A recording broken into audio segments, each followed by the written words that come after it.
kaftanka maanta waa runtii oo hoos laysu macaanaynayo xersi dhowaan waa kii xisbiga kala soo qaxay bariga hargeysa ee ula qaxay galbeedka ee yidhi labada shiid iyo labada qaylo tana lagu qaatay xersi maanta midaanu kuba tala gelin ayaa ku timi inuu dhacan yahay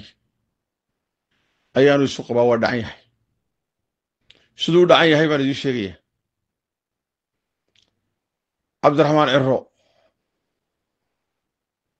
waxaa keenay dalka faysal cali waraabe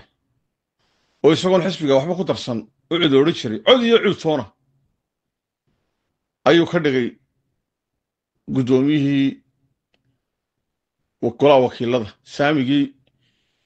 cud buu ku qaatay iyo heshiiskii kulmiye iyo cid dhex maray ee udub ugu heshiiyeen markii kursigaa uu ku fadhiistay faysal ciro waa laga dhacay xirsi baa ka dhacay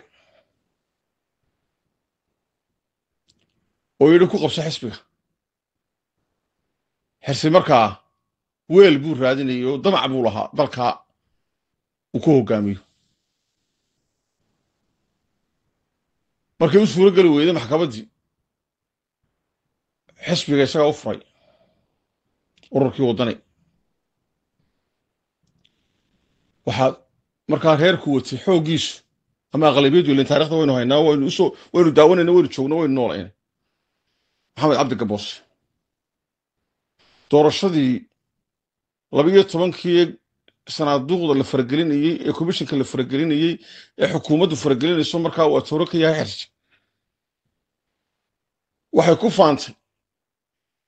inay maxamed cabdi gaboose soo baxayna celisay cabdiraxmaanna soo saartay ayagoo markaa labada nin kala dooranayo ninna markaa uu arkaya inaanu dee ku shaqaysan karin ninna uu ku shaqaysan karayo sidaasuu horta lagaga dhacay faysal xersi tacabkaa bilow ilaa dhammaada buu gashay markii dowladdii uu gaadhiga inagu waday ee uu isagu hormuudka ka ahaa musharaxeedii laysku qabsaday ee muuse biixi oo uu kala dagaalamay musharaxnimada ay u suuro geli weyday kuwii watay ay u suuro geli weyday ee ciddii markaa talada la wadaagaysay ay xagga muuse isla garteen waa kii dowladdii la duday ee inqilaabka sameeyey aan dhiiga ku daadan ee dowladdii kale bardareersaday wixii ka tala qaadan inuu meesha keensaday isagu marka horeba ee ku dhex beertay sidaasuu xisbigii marka horeba tacab ka galee ciro uu kaga daba tegay iyadoo buuxda meel waliba ayuu daaqadda ka soo galo hoggaamiyaa lagu sheegay aan xeerka xisbigaba ku jirin sidaasuu muddo badan ku fikirayay maruun kursiga marka la qabsado madaxweynaha jiifa ee ku dul maamula cabdiraxmaan baad noqonaysa muddo markii la joogay waa tii la kaashgaraystay haddana ee suuqa madool cagta la isugu dhiibay ee la jirda oo markaa ballanka loo qaaday iyo beesha arabna khawsaaddii la siiyey waalkii ciyaalkii ee ina jirdi cabdulqaadir jirdi uu naftiisii arabba dulmiyey ee yidhi anna waan gaboobo siyaasadda waan ka baxay arabna waxba ma hayo siyaasaddiina kamuu bixin wakaa weli ku jira dowladda cerhana gurigiisoo qura 3 digreetay u qortay madaxweyne 2 isaga loo qoray mar la taliyaa iyo mar guddoomiyaha guddida nabadda iyo mar xaafadiisa 3 digroota gurigiisoo qura ku arooray oo garanaysa siyaasaddu ka haray dee ma jirto waabuu dee isagiiyo qoyskiisiiba waabay ku sii fufideen siyaasaddii walaha waan ka haraya maalintaasoo dee runina muu sheegin aan ku noqdo dhaci wuxuu kaashka dambena ku bixiyey tacabka horena u geliyey intaana xirsi isu nabayey maalinta xisbigaa waddana guulaysto madaxweynaha jiife cabdiraxmaan ku dul maamulaad noqon doontaayo jihadii wixii berigii kaa qabyad ahaa hore ayaad maanta kuu qabsoomi doonaa burkaba bahalka mudday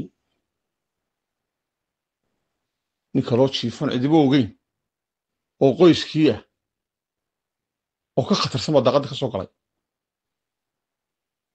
geed baa lagaga xidhay taladii jaamac gaawis baa madaxweyne noqday halkii isagu isla rabay isagaa galay jaamac baa galay sidaasaa lagaga dhacay tacabkii oo waa dhacanyay ninkaas erana mar labaad ayaa la kala dhacay jaamac wareegga labaad waxay isku qabsanayaan xisbiga ninka la yidhaahdo xirsi oo shalay iyo daraad baa ogeydeen inuu lahaa dadkii xisbiga u soo halgamay xelalka ha la siiyo abaalkoodii ha la mariyo xirsi nacas maahe waa nin dheer oo fariid oo damac weynahayo oo dalka inuu maamulo oo weliba jiha kale uu u geeyo wax ka qabyo ahayd uu inoo hogaamiyo u qorshaysan tahay xirsi nin weyne wadkii waa yaqaanaaye wuxuu tarajee ka qotay iminka gurigaa ilma indhadeero xisbigii usoo horray tarajee buu ka qotay tarajeeyada ma garanaysaa mitiska ah ayaa uga qodan xisbigiina weerarka wuxuun buu falayaa un jaamac atooraha cusub sidaasaa cabdiraxmaan saasuu gorbaa la kala dhacay wareegga u dambaysa semifinalkana iyo finalkana waynu daawan doonnaa intaasuu kafta ku maanta inoo joogaya iyo cabdiraxmaan oo dhowr goor la kala dhacay